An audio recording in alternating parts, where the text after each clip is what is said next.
É Cristo chamando, chama por ti e por mim.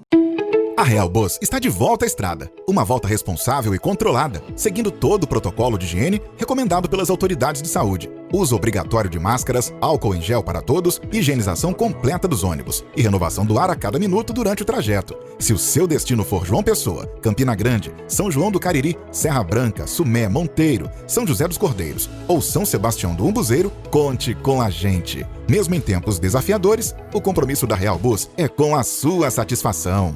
Mais uma vez, nos alegramos por esse reencontro nessa bela manhã de terça-feira, hoje 22 de setembro. Você que é internauta poderá nos assistir a qualquer hora do dia ou da noite. Dentro de instantes estaremos ouvindo a segunda parte desse estudo muito importante que o nosso irmão presbítero Oséias estará transmitindo sobre o tema santidade. Como nós precisamos realmente de nos santificar. Aliás, a palavra de Deus nos diz, lá na primeira carta de São João, capítulo 1, versículo 7, se andarmos na luz, como Ele na luz está, temos comunhão uns com os outros, e o sangue de Jesus nos purifica de todo pecado. Também, João, na sua terceira epístola, no capítulo 3, nos diz que todo aquele que nele tem esta esperança, purifica-se a si mesmo, assim como ele é puro.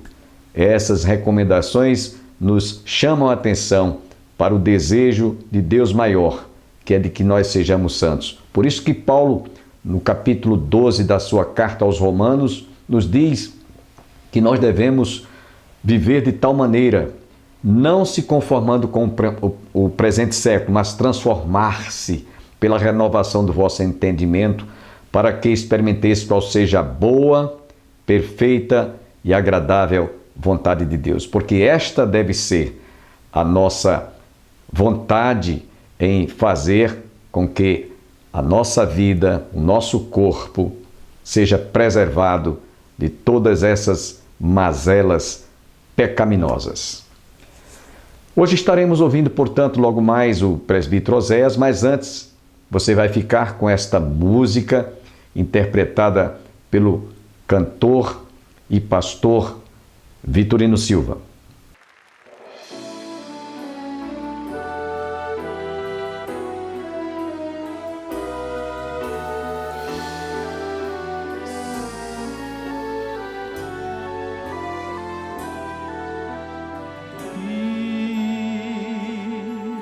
Está difícil, está fechado o seu caminho em toda direção. Aqui, ó, não tem jeito. Sempre alguém está dizendo: agora pra você não há solução. Mas meu Deus muda num instante a sua vida, se assim você crê. Quantos creem? Quantos creem? Quantos creem? Faz você mudar, derrubar muralhas. Deus é Deus, igual a Deus não há. Muda a sua, muda a minha, muda a nossa. Com esse Deus tremendo, não há quem possa. Se hoje Deus tomar lugar em sua vida, verá que existe solução. Deus é Deus e vai mudar tua situação.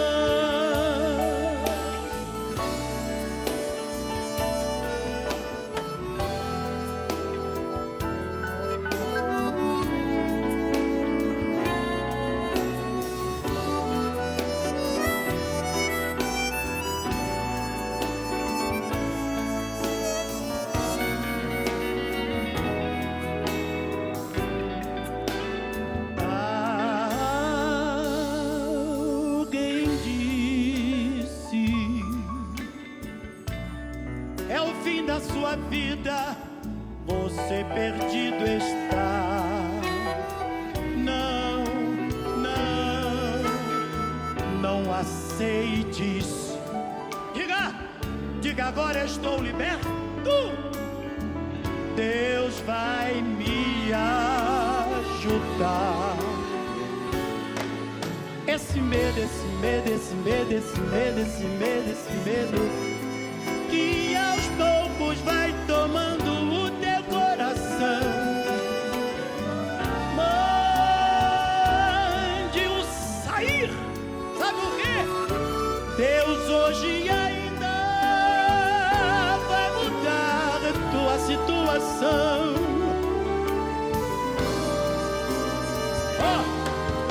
Muda a sua, muda a minha, muda a nossa.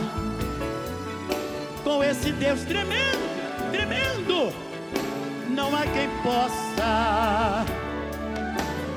Se hoje Deus tomar lugar em sua vida, verá que existe solução. Deus é Deus e pela fé já mudou nossa situação. Muda a sua, muda a minha, muda a nossa. E eu digo aleluia, aleluia. Com esse Deus tremendo, não há quem possa. Se hoje Deus tomar lugar em sua vida, verá que existe solução. Deus é Deus e já mudou nossa situação. Quantos creem? Quantos creem que Ele já mudou? Deus é Deus e já mudou nossa situação.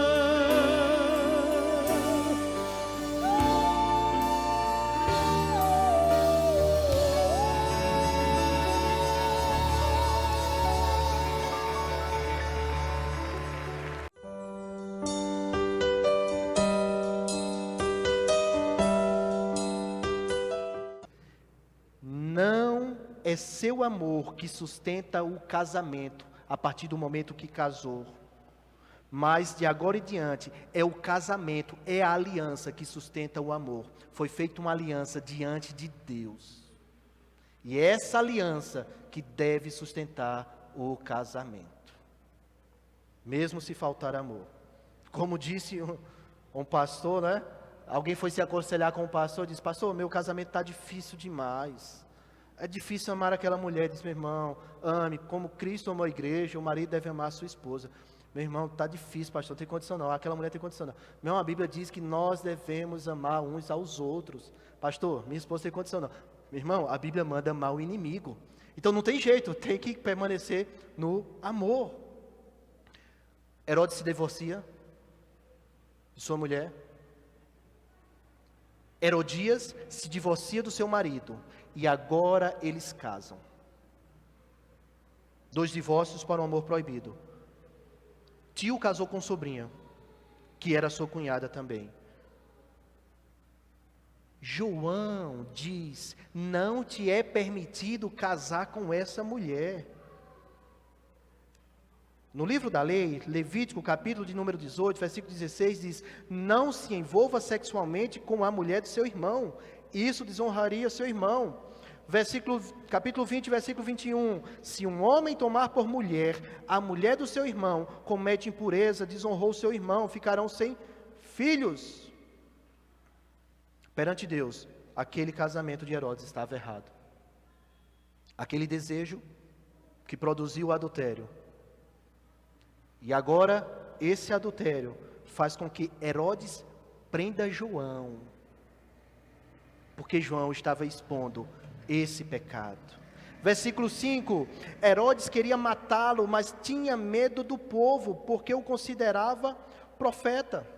Mas não só Herodes, o evangelista Marcos, no capítulo 6, ele relatando essa história, no versículo de número 19 e 20, ele diz: assim Herodias odiava e queria matá-lo, mas não podia fazê-lo porque Herodes temia João e o protegia, sabendo que ele era homem justo e santo, e quando o ouvia ficava perplexo, mesmo assim gostava de ouvi-lo. Herodias queria matar João também. Há um ódio guardado há meses, esperando uma oportunidade para desabrochar. Herodes temia matar João, ele o considerava, tinha uma certa estima por João Batista, mas também diz o historiador, aquele que conta a história dos judeus, Flávio Joséfo, ele diz que João era alguém influente, de tal forma que Herodes tinha medo que alguma atitude que ele tomasse pudesse desencadear uma revolta entre os judeus, porque tinham João Batista como um profeta. Então, tem um quê político da coisa também aí, de Herodes ter medo de dar prosseguimento na prisão e na execução de João Batista. Mas aí, queridos, chega a oportunidade. Versículo de número 6. No aniversário de Herodes, a filha de Herodias dançou diante de todos e agradou tanto a Herodes, que ele prometeu sob juramento dar-lhe o que ela pedisse. Herodes promove uma confraternização no dia do seu aniversário.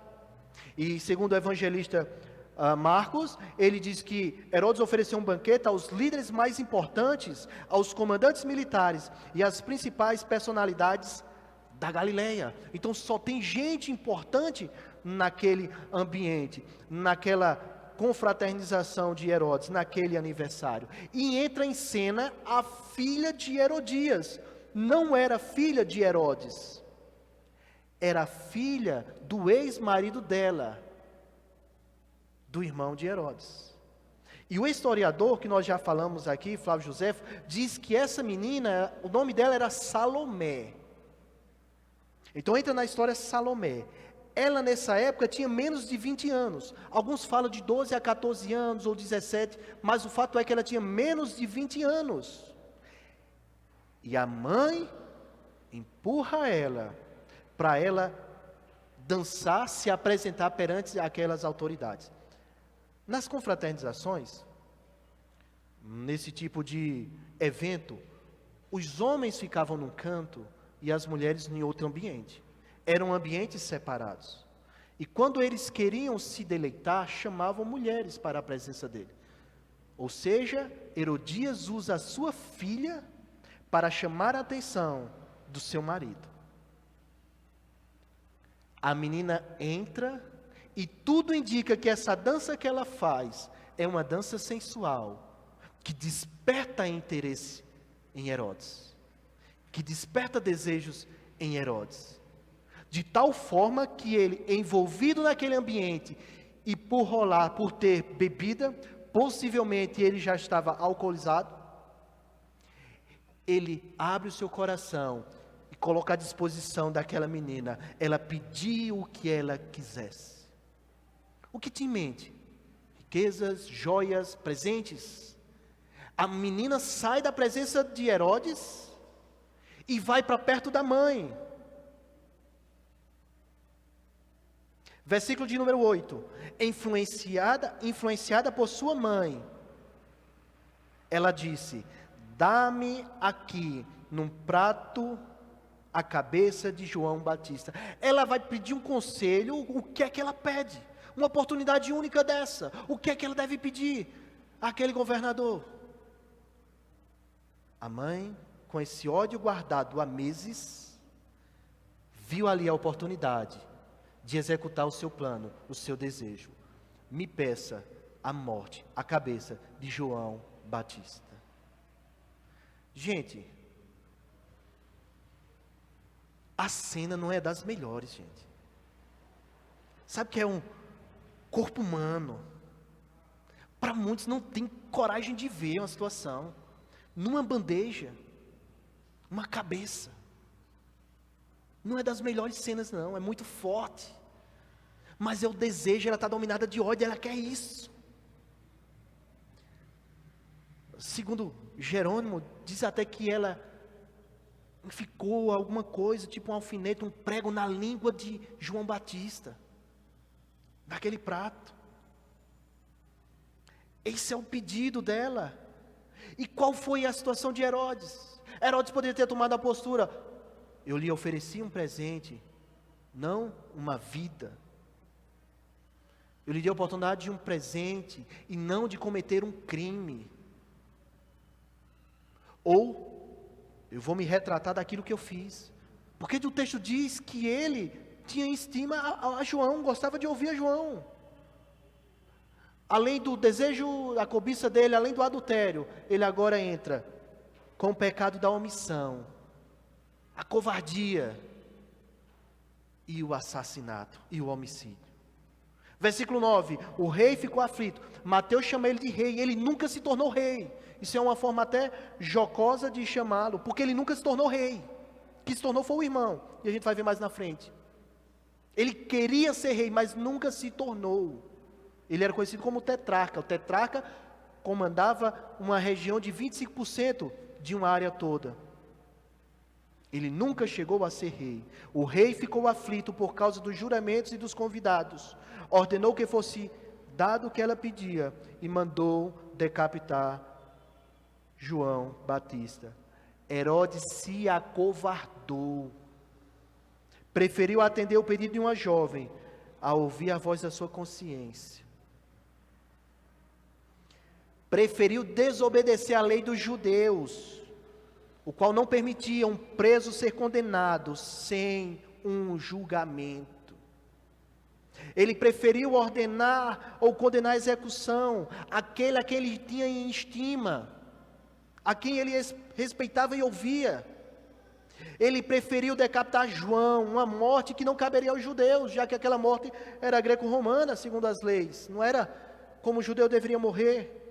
Tudo isso por sua arrogância e por sua covardia, para se mostrar poderoso perante aqueles que estavam ao seu redor. Versículo 11.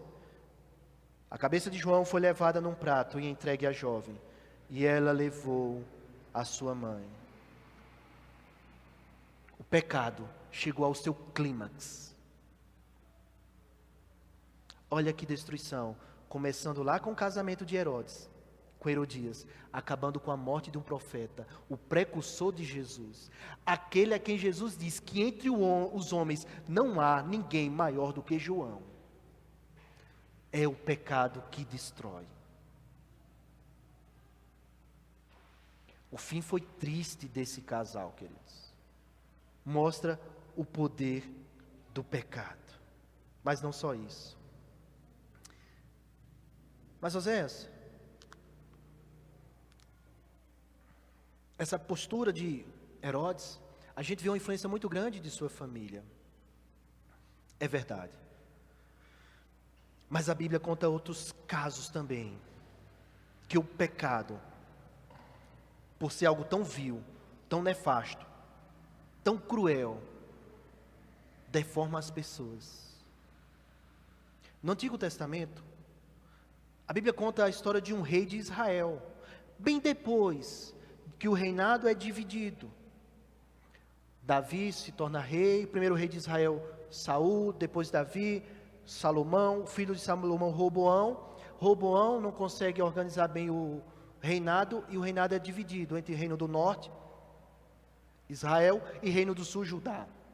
Desse reino do sul, Judá, sempre alguém da família de Davi é o rei. No reino do norte, eles começam a caminhar caminhos que levam para longe de Deus. O reino do sul, Judá, também vai desembocar nisso mais à frente. No reino do norte, um dos reis que assumiram foi o rei Acabe. O nome é até bem sugestivo, né? Acabe. E através da influência da sua esposa, lembra muito de Herodes e Herodias, institui em Israel, que outrora era povo de Deus, que andava nos caminhos do Senhor, o culto a Baal. Levanta um templo a Baal e oficializa como uma religião do Estado o baalismo, culto a Baal. Essa Jezabel é o que mata os profetas do Senhor e tenta matar a Elias, profeta do Senhor também. Lá na frente, no Apocalipse, a gente vê que uma das igrejas estava sendo atordoada por uma mulher, uma profetisa, que chamam ela de Jezabel. Não necessariamente era o nome dela, mas as atitudes eram como essa do reino lá do norte. Acabe se envolve numa situação, gente, que ele recebe a influência da sua esposa e juntos acabam confabulando para a destruição de uma família, de uma pessoa, tal qual foi com Herodes e João Batista.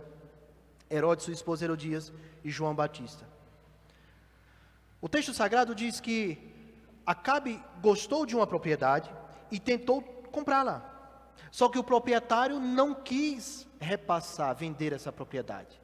Diz o texto da palavra de Deus, primeiro livro de Reis, capítulo 21, versículos de 5 a 10.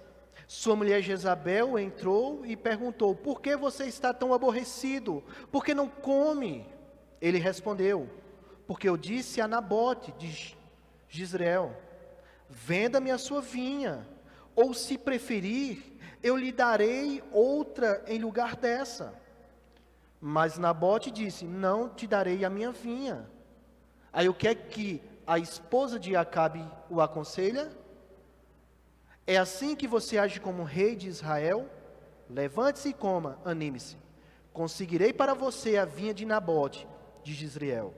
Ela escreveu cartas em nome de Acabe, pôs nelas o selo do rei e as enviou às autoridades e aos nobres da cidade de Nabote. Naquelas cartas ela escreveu: decrete um dia de jejum e ponham Nabote sentado num lugar de destaque entre o povo. Mandem 2 homens vadios sentar-se em frente dele e façam com que testemunhe que ele amaldiçoou tanto a Deus quanto ao rei. Levem-no para fora e o apedrejem-no até a morte.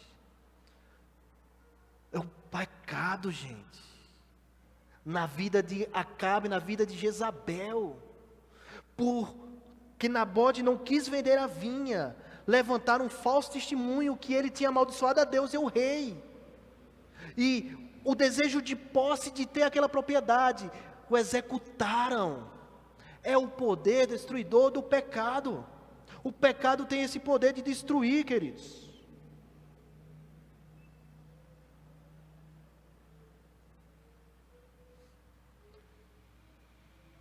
O pecado está bem próximo de nós.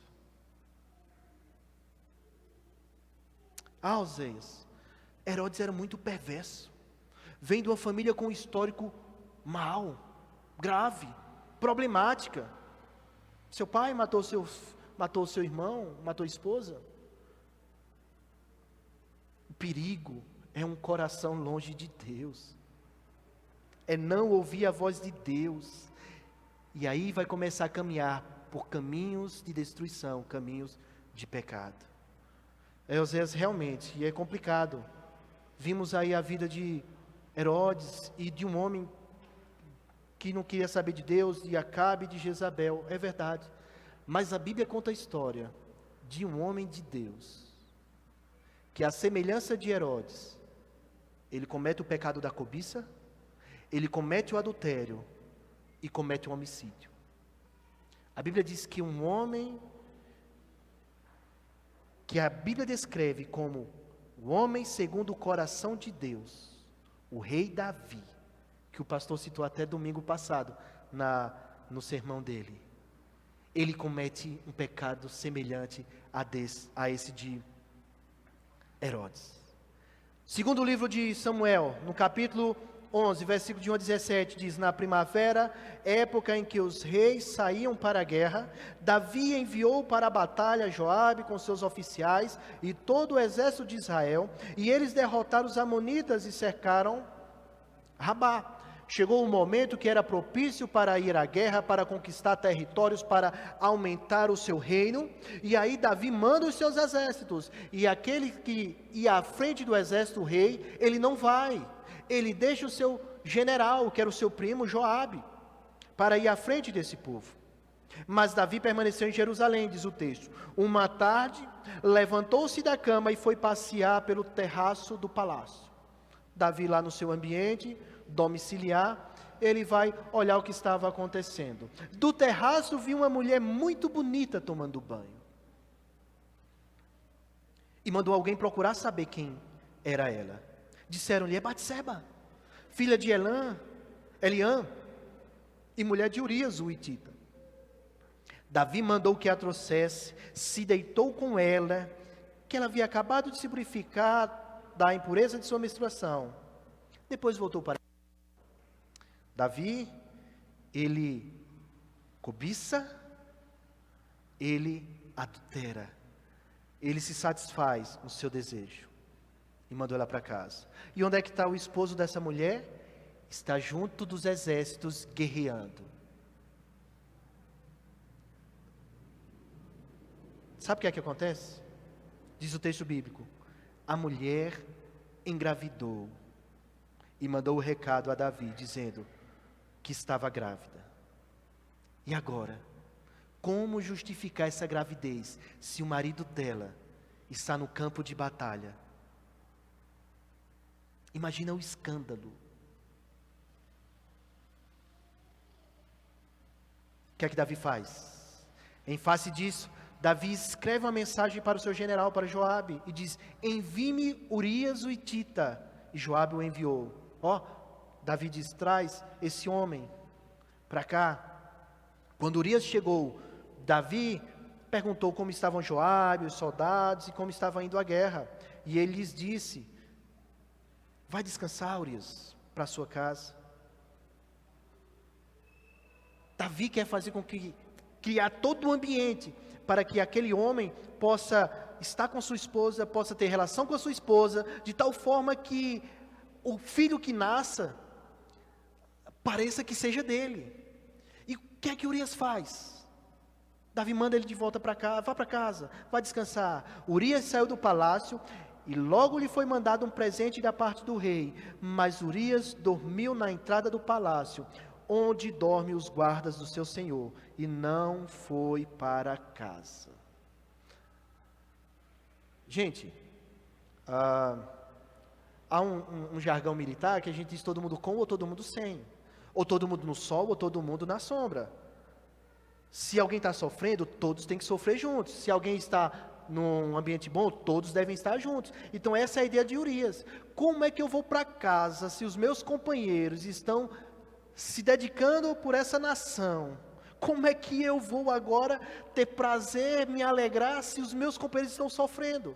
Então eu vou ficar aqui na guarda do rei. Vou ficar de prontidão para quando precisar eu ser acionado. Esse é o pensamento de Urias.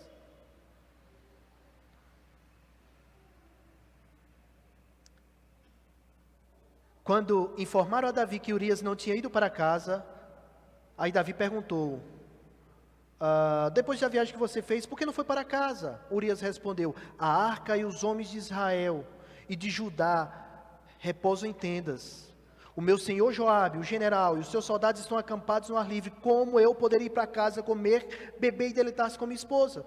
Juro pelo teu nome, por tua vida, que não farei uma coisa dessas. Então Davi disse: fique aqui mais um dia. Amanhã eu mandarei de volta. Vai retornar ao campo de batalha. Urias ficou em Jerusalém. Mas no dia seguinte, Davi o convidou para comer e beber. E o embriagou. Amanhã você ouvirá ainda a continuidade desse importante tema sobre santidade. Que todos recebam as bênçãos do Pai, do Filho e do Espírito Santo, e até o nosso próximo programa, se Deus assim nos permitir.